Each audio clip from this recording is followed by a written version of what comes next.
سبق نمبر 5، ہجرت حبشہ۔ ہجرت کے لفظی معنی چھوڑنا ہے۔ جو لوگ دینی یا دنیاوی مقصد کے لیے اپنا شہر چھوڑ کر کسی دوسری جگہ منتقل ہوتے ہیں ان کو مہاجر کہا جاتا ہے۔ نبوت کے 34 سال کے درمیان جب مکہ میں مسلمانوں پر ظلم و ستم کا سلسلہ شروع ہوا تو مسلمان محفوظ علاقوں کی طرف ہجرت کرنے لگے۔ ابتدا میں یہ عمل معمولی تھا، لیکن یہ روز روز بڑھتا گیا اور نبوت کے 5ویں سال کے درمیان ظلم و ستم کا یہ سلسلہ اس حد تک پہنچ گیا کہ مسلمانوں کے لیے مکہ میں رہنا مشکل ہو گیا۔ مسلمان دن بدن مشرک کے عتاب کا نشانہ بنتے اور کمزور ہوتے جا رہے تھے۔ ظلم کا پہاڑ اس بے دردی کے ساتھ توڑا جا رہا تھا کہ خود ظلم کو بھی شرم آ جائے۔ مرد تو مرد، باندیاں اور عزت دار خواتین بھی محفوظ نہ تھیں۔ باپ بیٹی اور آقا غلام، عرض ہر رشتہ خون آلود اور زخم آلود ہو چکا تھا۔ حضور اکرم صلی اللہ علیہ وسلم یہ سب دیکھ کر بہت افسوس کرتے، لیکن کوئی چارہ نہ رہ گیا تھا۔ آپ دور دراز کوئی صفحہ پر موجود ارقم بن ابی الارقم مخزومی کے گھر دار ارقم میں اپنے اصحاب کو جمع فرماتے اور انہیں تسلی و تسکین کرتے۔ یہ سن 5 نبوی کی بات ہے۔ اہل مکہ بعد سے زیادہ بڑھ رہے تھے۔ آپ صلی اللہ علیہ وسلم کی بے چینی بھی بڑھ رہی تھی۔ انہیں سنگین حالات میں کفار سے مجادلہ بھی جاری تھی۔ سوال و جواب بھی ہو رہے تھے۔ ایک مرتبہ حضور صلی اللہ علیہ وسلم سے اصحاب کہف کا قصہ دریافت کیا گیا، جس کی وجہ سے سورۃ الکہف نازل ہوئی۔ یہ سورہ اپنے آپ میں بہت سے اشارات و حکمت رکھتی ہے اور مسلمانوں کے لیے بڑی تسلی کا ذریعہ تھی۔ اس سورہ کے اندر اصحاب کہف کا تذکرہ ہے، یعنی وہ چند نوجوان جنہوں نے دین الہی کے لیے حاکمیت وقت کی بغاوت مول لے لی، اس قصہ میں ڈٹ گئے اور اپنی جان کی پرواہ نہ کرتے ہوئے موز اپنے دین کی خاطر ایک غار میں پناہ گزین ہوئے، جہاں اللہ نے انہیں رہتی دنیا تک ایک معجزہ بنا دیا اور ان کا ذکر بلند کیا۔ تو وہیں اس میں حضرت موسیٰ علیہ السلام اور حضرت خضر علیہ السلام کا واقعہ ہے، جو اپنے آپ میں بہت معنویت رکھتا ہے اور بہت سے درس و اسباق کا مجموعہ ہے۔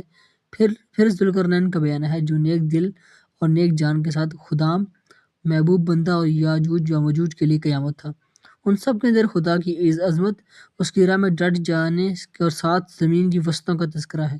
یہی وہ نقطہ تھا جس کی بنا پر نبی صلی اللہ علیہ وسلم نے یہ محسوس کیا کہ صحابہ کرام کے لیے کیسی محفوظ اور پرامن جگہ کی فکر کی جائے اور انہیں وہاں ہجرت کرنے کی اجازت ہو، جہاں وہ اسلام کی اتباع بھی کر سکیں اور اس کی تبلیغ و ارشاد میں بھی امن و شانتی کے ساتھ انجام دہی کر سکیں۔ حضور اکرم صلی اللہ علیہ وسلم کو اسمہا نجاشی شاہ حبش کے بارے میں خبر ملی اور یہ معلوم ہوا کہ وہ امن پسند اور حقیقت پسند بادشاہ ہے۔ اس کی رعیت میں ظلم و جور سے کام نہیں لیا جاتا، حقوق نہیں مارے جاتے اور نہ کسی پر ناحق ستم کیا جاتا ہے۔ وہ ایک عدل پسند حاکم ہے۔ آپ صلی اللہ علیہ وسلم نے صحابہ کرام رضی اللہ تعالیٰ عنہم کو اجازت دی کہ فتنوں سے حفاظت اور دین کی تحفظ کے لیے حبشہ ہجرت کر جائیں۔ اس کے بعد ایک منصوبہ کے تحت سن 5 نبی میں صحابہ کرام رضی اللہ تعالیٰ عنہم کی ایک جماعت نے ہجرت کی، جس میں 12 مرد اور 4 عورتیں تھیں، جس کی امیر حضرت عثمان رضی اللہ تعالیٰ عنہ تھے۔ ساتھ ہی نبی صلی اللہ علیہ وسلم کے صاحبزادی حضرت رقیہ رضی اللہ تعالیٰ عنہا بھی ساتھ تھیں۔ تاریخ میں یہ پہلا گروہ تھا جس نے اللہ کے راستے میں ہجرت کی۔ یہ سب رات کی تاریکی میں روانہ ہوئے۔ راہ بحر احمر کی بندرگاہ شعیبہ کی جانب تھا۔ خوش بختی یہ رہی کہ وہاں پر 2 تجارتی کشتیاں موجود تھیں جو انہیں اپنے دامن خافیت میں لے کر حبشہ چلی گئیں، اور قریش کو معلوم ہوتے اتنی دیر ہو گئی کہ ان کا تعاقب بھی نہ کر سکے۔ قریش کو اس بات پر قلق تھا کہ مسلمانوں کی ایک جماعت سکون پا گئی اور ان کے شرور سے محفوظ ہوگی۔ اس بے چینی کا اثر یہ ہوا کہ انہوں نے مسلمانوں پر مزید ظلم شروع کر دیے۔ ہر ستم 2 آشتہ ہو گئی، فرد و خاندان ہر ایک ستایا ہوا گیا تھا۔ ایسے میں رسول اللہ صلی اللہ علیہ وسلم نے صحابہ کرام رضی اللہ تعالیٰ عنہم کو پھر ہجرت حبشہ کا مشورہ دیا، لیکن اب یہ ہجرت آسان نہ تھی، کیونکہ کفار تیار تھے، مسلمانوں کو ہر طرح روکنے اور انہیں تشدد کی بٹی میں جھونکنے کے لیے بےتاب تھے۔ لیکن اللہ کی نصرت کے آگے کس کی چلی ہے؟ اس دفعہ مسلمانوں نے بھی خوب تیاری کی اور پوری منصوبہ بندی کے ساتھ ہجرت کر گئے۔ اللہ نے سفر آسان کر دیا اور ہر صورت میں حبشہ پہنچ گئے۔ ادھر قریش ہاتھ ملتے رہ گئے۔ اس مرتبہ کل 82 یا 83 مردوں نے ہجرت کی اور 18 یا 19 عورتیں شامل تھیں۔ اس حادثہ نے مشرکین مکہ کی بے اطمینانی اور بڑھا دی۔ ان سے کسی پل مسلمانوں کا سکون ہضم ہونا ہوتا تھا اور ہر حال میں اس امن کو فساد میں بدل دینا چاہتے تھے۔ اس لیے انہوں نے عمر بن حاص اور عبداللہ بن ربیعہ کو تیار کیا۔ یہ دونوں اپنی قوم کے بزرگ اور تجربہ کار افراد تھے، کئی درباروں میں جا چکے تھے، غیر ملکی اسفار کا تجربہ اور ساتھ سیاست و سمجھ بوجھ میں ابو تعالیٰ مقام رکھتے تھے۔ انہوں نے نجاشی اور اس کے درباریوں کے لیے بڑی کشادگی کے ساتھ تحفہ طائف بھی لے گئے، جسے انہیں لبھانے اور اپنے مطلوب میں مدد مانگنے کے لیے استعمال کیا جانا تھا، اور مقصد یہ تھا کہ کسی بھی صورت مسلمانوں کو واپس لانا ہے اور انہیں بے یار و مددگار کر دینا ہے۔ انہوں نے وہاں پہنچ کر اپنی بساط بچھائی اور پھر بادشاہ کے سامنے اپنا مدعی پیش کیا اور کہا، ہماری قوم کے کچھ نوجوان اپنے ہی لوگوں سے اور ان کے دین سے بغاوت کر کے آپ کے ملک میں پناہ گزین ہو گئے ہیں۔ وہ نہ آپ کا دین مانتے ہیں، نہ ہی ہمارے آباء و اجداد کا، بلکہ وہ تو نیا دین لے کر آئے ہیں۔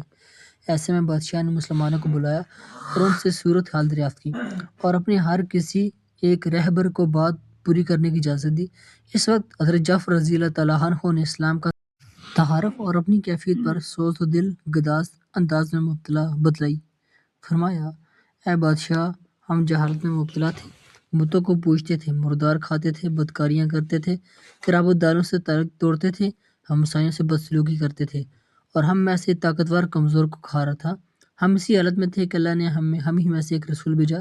اس کی عالی نسبی، سچائی، امانت اور پاک دامنی ہمیں پہلے سے معلوم تھی۔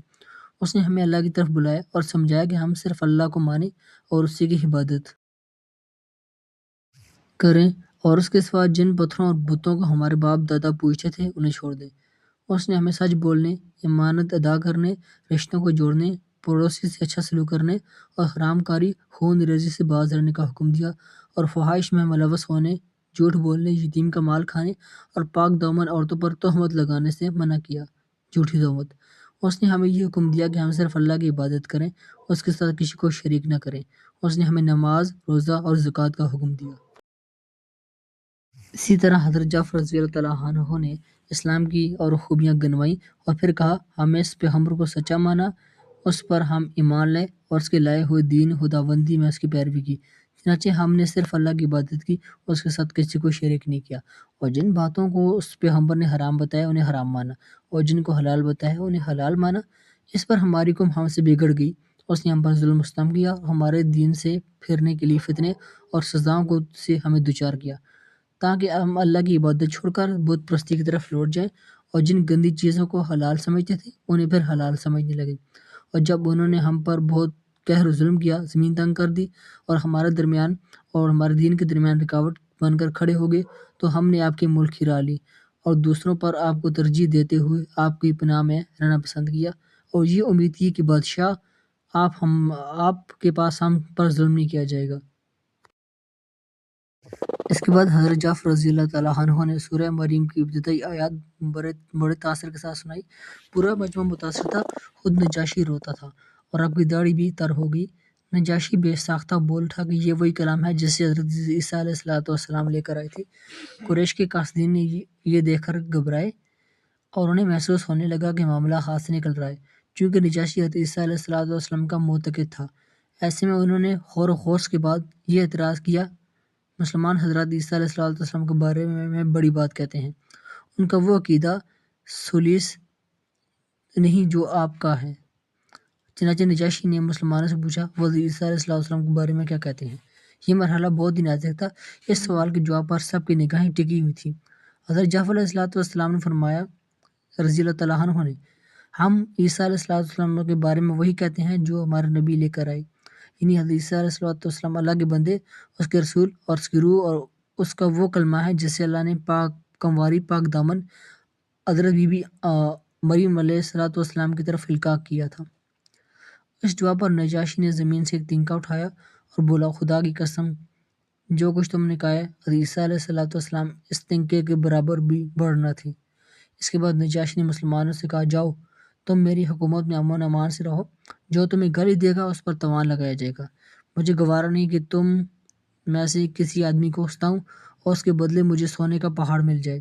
پھر نجاشی نے اپنے درباریوں کو متوجہ کر کے کہا، اب ان دونوں کو ان کے ہدیے واپس کر دو، مجھے ان کی ضرورت نہیں۔ خدا کی قسم میں نے ان سے نہ کوئی رشوت لی تھی کہ میں اس کی راہ میں رشوت لوں۔ اللہ تبارک تعالیٰ نے اس طرح مسلمانوں کو امن فراہم کیا، اور ایک طویل آزمائش کے بعد مسلمانوں کی اس جماعت نے چین کی سانس لی اور قریش کے قاصدین خالی ہاتھ لوٹ آئے۔ حضرت ام سلمہ رضی اللہ تعالیٰ عنہا جنہوں نے اس واقعے کو بیان کیا ہے کہتی ہیں اس کے بعد وہ دونوں اپنے ہدیے تحفے لے کر بے آبرو ہو کر واپس چلے گئے، اور ہم نجاشی کے پاس ایک اچھے ملک میں ایک اچھے پڑوسی کے زیر سایہ مقیم رہے۔ والسلام۔